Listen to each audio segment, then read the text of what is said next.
So I did a video talking about Gina Carano being fired, and I thought I would do a follow-up video. This one being more about why I think it might be pointless just to get angry about it, like I do. And this is also kind of a response to a video by David Stewart. I've only seen a couple of videos by him. He seems like a genuinely decent human being. I've seen him do... One video was on Elric and Melna Benet, and he might have done some other ones, but I wanted to talk about how pointless it might be just to cancel Disney Plus and say we're going to punish Disney for all this. And one of the reasons is, even if a bunch of us do cancel it, I don't think they'll harm Disney in the long run. I still think you should cancel it just because they do not deserve to have your money. Disney has shown time and time again, they think of the customer as a bunch of dollars. We are cows to be milked, as David Stewart put it. And that's all they see us as. And even if we stop giving them money, they'll never stop seeing us as anything else. They hate us. They've shown time and time again they hate the customer. They have a hostility towards us. They're essentially no different than Leslie Jones, except for that unfortunate image that's now on the internet. Or they don't have that unfortunate image. I mean, there's probably some unfortunate images of Kathleen Kennedy out there that we have the misfortune of knowing about. Probably. I don't know for sure. If I'm being seriously, though, there are moments where I regret not trying alcohol. Whenever I look at Kathleen Kennedy, I think, God, I need some alcohol to forget I ever saw this woman's face. But anyway, the main thing I want to take away from this is, well, I stand by what I said in my previous video about Gina Carano and regret nothing about it. I do think it is pointless just to blindly cancel it and just hope Star Wars will get better. It's not getting better. There's no going back to the way Star Wars used to be. It is gone. And we might just have to accept it. And that saddens me because I just recently got back into Star Wars because of The Mandalorian. Back in, like, sometime before June last year, I started collecting EU stuff. And I don't want to give up on it now that I've just started to get into it. But there are other things we can focus on.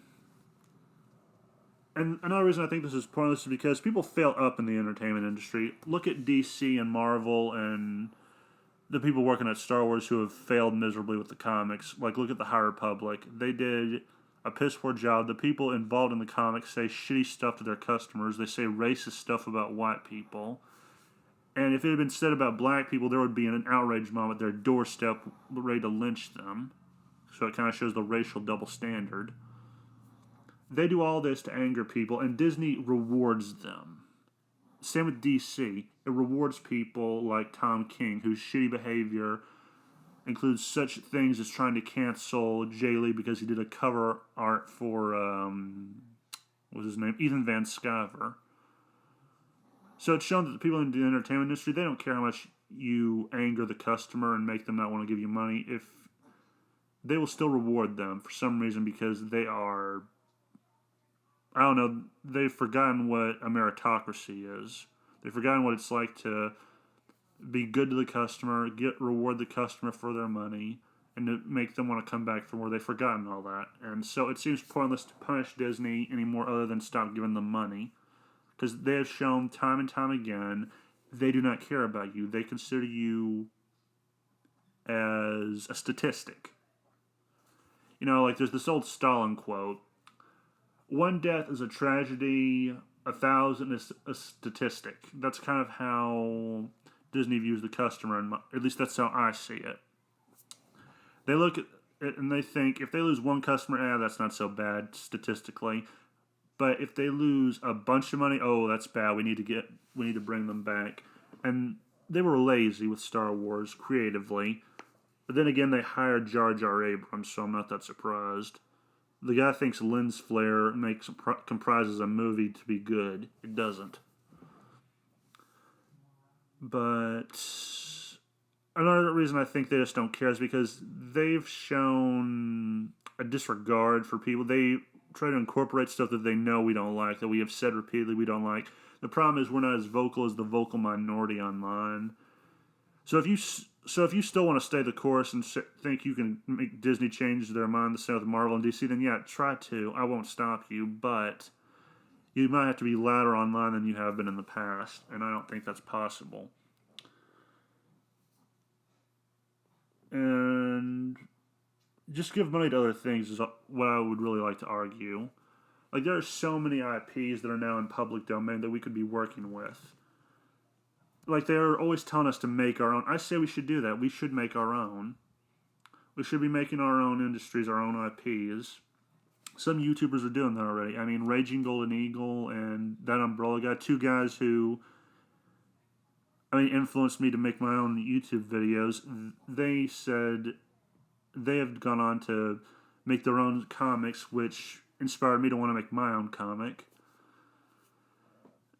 And I think that's what we all should be doing. We should be trying to make our own comics, our own movies, our own fan films, our own models, our own everything.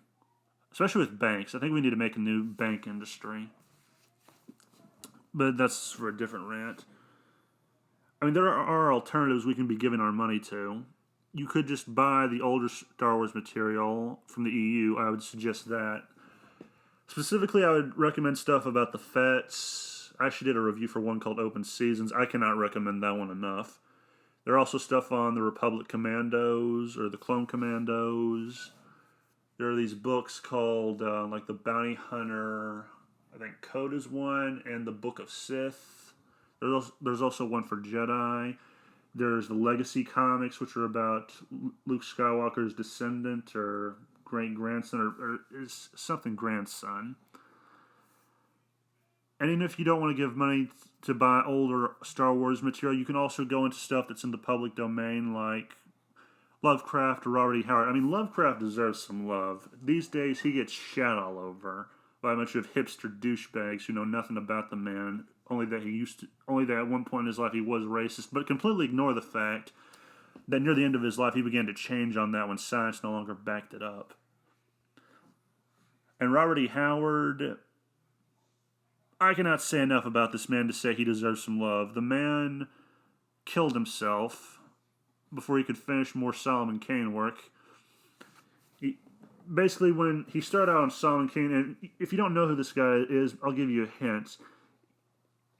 One of his characters was adapted into a movie in a career-defining moment for Arnold Schwarzenegger, Conan the Barbarian. Robert E. Howard wrote Conan the Barbarian, but before that he wrote a character called Solomon Kane, who was this Puritan swashbuckler. And a good character, from what I've heard. I've been meaning to get my hands on some comics of his. I still think they should make more comics of Solomon Kane, but right now I hope no one does because of how they try to inject politics into everything. And the main reason I wanted to make this video is because I was watching David Stewart's video, and you know what I thought?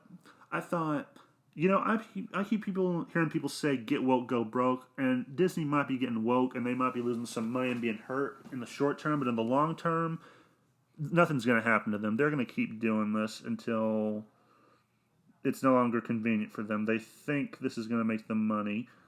I thought they were going to ignore these woke weirdos. They're not. They're just not going to listen. They are set about in their ways. They're stubborn-headed. And I say this as a stubborn individual. I come from a family of stubborn people. So, yeah. I think that might be down to the German part of our family. I think I heard once from, I think it was Stefan Molyneux, people who are German are stubborn, or something like that. Well, yeah, Disney has some in common with Germany. They are stubborn as hell. They are not going to listen to the customer. They seem to follow that old, I think it was Stephen Jobs who said, the customer doesn't know what they want. Well, that's kind of how Disney seems to view us. So I say, if that's how they view us and they are going to show no respect, why should we give them money? They don't deserve our money. They deserve to be told to F off. Another IP that I think more people should read is the Elric of Melton the Benet books. I mostly read the comics, but if you're a book person, then I recommend the Elric ones. It sounds interesting. I'm mostly reading the comics, which they just recently have done a new run on, like a reimagining of it, which has a bunch of different people involved. Actually, give me 1 second, and I'll be right back. Okay, I'm back. The Elric novels, I have volumes I believe 2 and 3, Stormbringer and White Wolf. Made by Blondell, Cano, Tello, Rex, Poli. Actually, let me see if I can get the full names. Written by Julien Blondell and Jean-Luc Cano. Art by Julien Tello, Robin Recht, and Dieter Poli. Oops.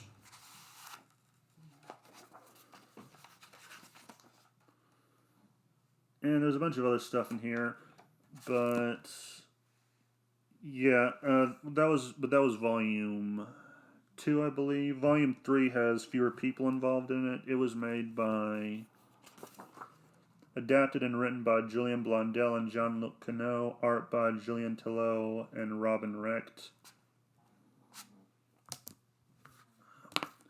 And to give you an idea of what Elric's about, it's about an albino spell sword mercenary who has a predilection for the supernatural. And stop me if you've heard this, because it may or may not be possible that The Witcher plagiarized a lot of this stuff. Although I'm not the best one to argue with it. I think Razorfist did a better job of arguing this in his rant about it. But that's him, and Robert E. Howard wrote Conan the Barbarian and Solomon King. I think there was another one called Cull, and that's about the extent of my knowledge. And there's also a book about the letters between him and H.P. Lovecraft. I recommend reading that. There's also a biography on Lovecraft called I Am Providence. There's that. And if you don't know much about Lovecraft, he wrote what's called the Cthulhu mythos. It had stuff like Cthulhu, Yog-Sothoth, Azathoth, Nyarlathotep, and a bunch of other stuff that's really good. He wrote a bunch of short stories. Actually, he mainly wrote short stories. Let me see if I can find a few. Okay, here they are. Some of Lovecraft's stories include The Alchemist, Dagon, Ex-Oblivion. There's also a collection of his stories called The Great Tales of Horror, H.P. Lovecraft. And let me see if I can find a table of contents. Some more of his stories include The Call of Cthulhu, The Color Out of Space, which was recently made into a movie by a shitbag who was bitching about Lovecraft. The Lurking Fear, the music of Eric Zahn. Again, Dagon, Pickman's Model, The Dunwich Horror. That one's good. I think, or at least I think it is. I'm not as good as a reader, because it's hard for me to imagine stuff while I read it, but I thought it was good. The Statement of Randolph Carter, In the Vault, Cool Air, The Thing on the Doorstep, Dreams in the Witch House, The Shadow over Innsmouth, At the Mountains of Madness, another good one. Herbert West, Reanimator, another good one that was made into a trilogy of movies by a guy who sadly passed away, I believe, last year, or the year before. The Rats in the Walls, The Case of Charles Dexter Ward, The Whisperer in Darkness, The Haunter of the Dark, The Shadow Out of Time. And yeah, those are some of his stories. Another good one I would recommend is The Shadow, which has mainly been made into pulp novels, and I think I heard that Patterson is trying to do a revival of it, or he's been hired to, but it doesn't sound like he's done a good job. Or it doesn't sound like he's doing a good job. Like, it doesn't feel like he's captured the essence of it. But there was a writer involved in it called Walter B. Gibson. It was also a radio show back in the day, back when radio was still the big thing, because radio, you could take that anywhere, in your car, on the road, in your house. You could listen to it anywhere. And back in those days, this was back when, actually, I think my grandfather, I actually talked to him about this sometimes. Like, there are a lot of funny stories about the guy who did the voices, because there were multiple voice actors who worked on The Shadow. One of them was, I forget his name. He was in Citizen Kane. What was that guy's name? Not Walter B. Gibson. Raddick? Well, that was one of them. He also did a radio broadcast about the War of the Worlds, and he was so talented that he convinced the population of, I believe, New Jersey into thinking there was an actual alien invasion going on. Like, there are lots of reasons you can probably make fun of New Jersey, but that to me is the epitome of it. And why What was his name? Actually, I can look it up on the second computer. The Shadow voice. Alright. Voiced by James LaCaro, who's by Frank Reddick Jr. Orson Welles. It was Orson Welles. And you can still find some episodes of the Shadows radio show on YouTube. One of them is called Death in a Minor Key. It was good. It still holds up in my opinion. There's still some like commercials in it, but I thought it was good. And Razorfist has also done some videos on the Shadow where he played some clips from the radio show, all of which I thought were pretty good. My favorite one was probably the one with the Shadow monologues about the phenomenon called life is a delicate balance, and to upset that balance is to create a monster. But yeah, that was him. And he wasn't the only one. There were multiple people who did the voice of the Shadow. There was this one good episode where the Shadow found out he was being confronted while he was posing as Lamont Cranston. He was being confronted by another figure claiming to be the Shadow. And it turns out that the guy who voiced him was Frank Reddick, who had previously voiced the Shadow. And there are other pulp icons you could probably find online to read on. And I recommend reading all of them, like Zorro. Pulp books. I'm actually trying to look up some more now. There was another one called, I believe, The Phantom. Like, he wore a purple suit of some kind. There was actually a movie made about him, I believe in the 90s. Yeah, those are just some suggestions for if you are... Because I still think we need to let Star Wars just, you know what, let it die. Leave it where it belongs in the past. Love it for what it used to be, in my opinion. Like, honor the memory it once had.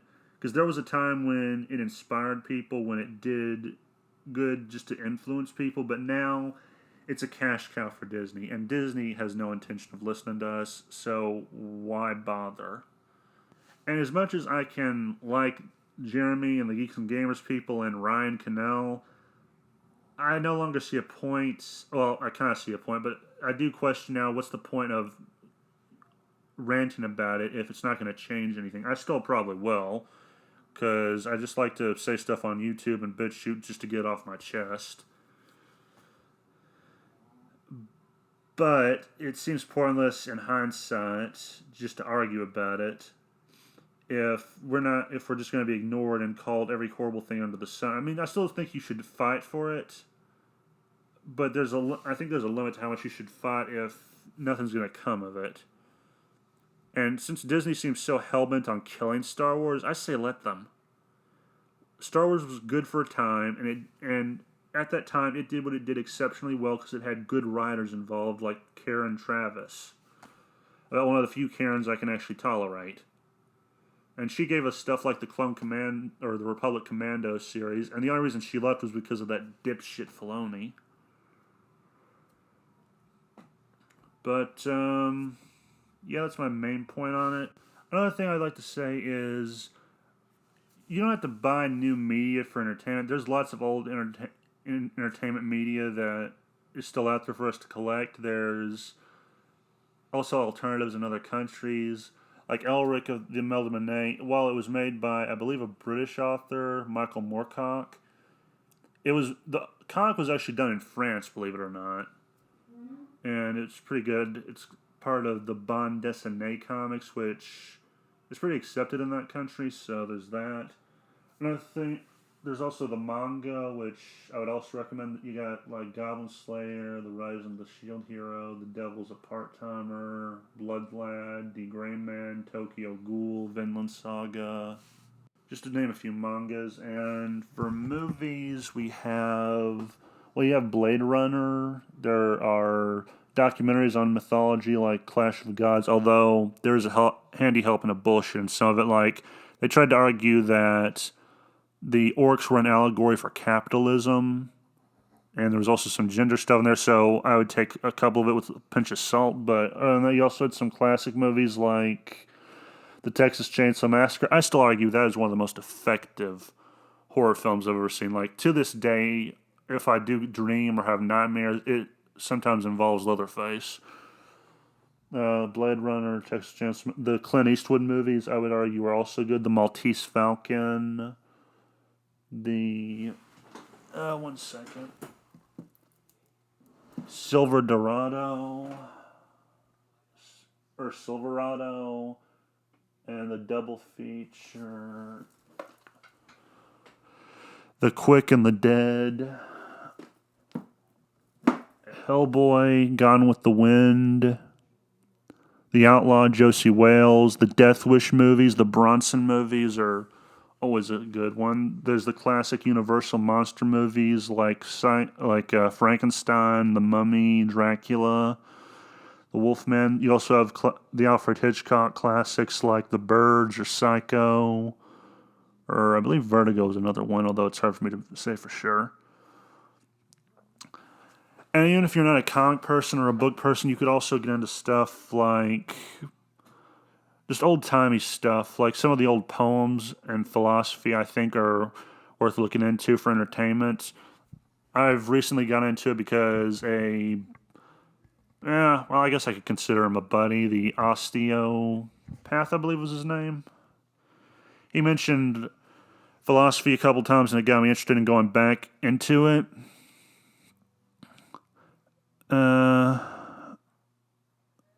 What's his? The Osteophile.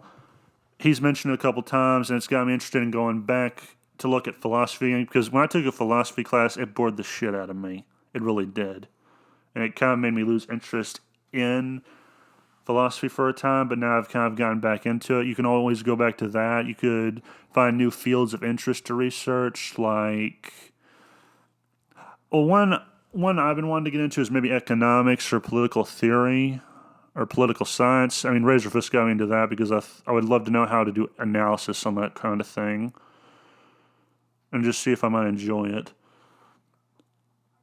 There's also the works of Thomas, I believe Sowell is his name. Sowell. There's that. There's lots of YouTubers to watch. There's old classic novels like Frankenstein and Dracula. There's also old tabletop games like Cyberpunk or Dungeons and Dragons, which Goblin Slayer's actually got me interested in that. There's all these other things we can get into, and instead of letting Disney have free space in our head rent free, I think we should just find new avenues of entertainment instead of trying to change something that's not going to change because the people who own it aren't going to listen to us. We could always do more with stuff like again, Solomon Kane and the Lovecraft stuff. They're in the free domain. We could always go with that. And I said this was a response to Dave Stewart. This is mainly me agreeing with him. I think the cancellation of Gina Carano doesn't mean anything, or it doesn't matter in the long run. At least I hope it doesn't. I hope she finds more work, and I hope she has a pretty good career. Because this cancel culture stuff is disgusting. But I mainly wanted to talk about, I think it might be redundant just to cancel Disney Plus. Because even if we do, the vast majority of normies, they won't know about this. They'll probably either ignore it, like I did when Pedro Pascal called Trump supporters Nazis and Confederates, or he compared them to them. I was willing to let that slide. For the most part, I still think he's an idiot.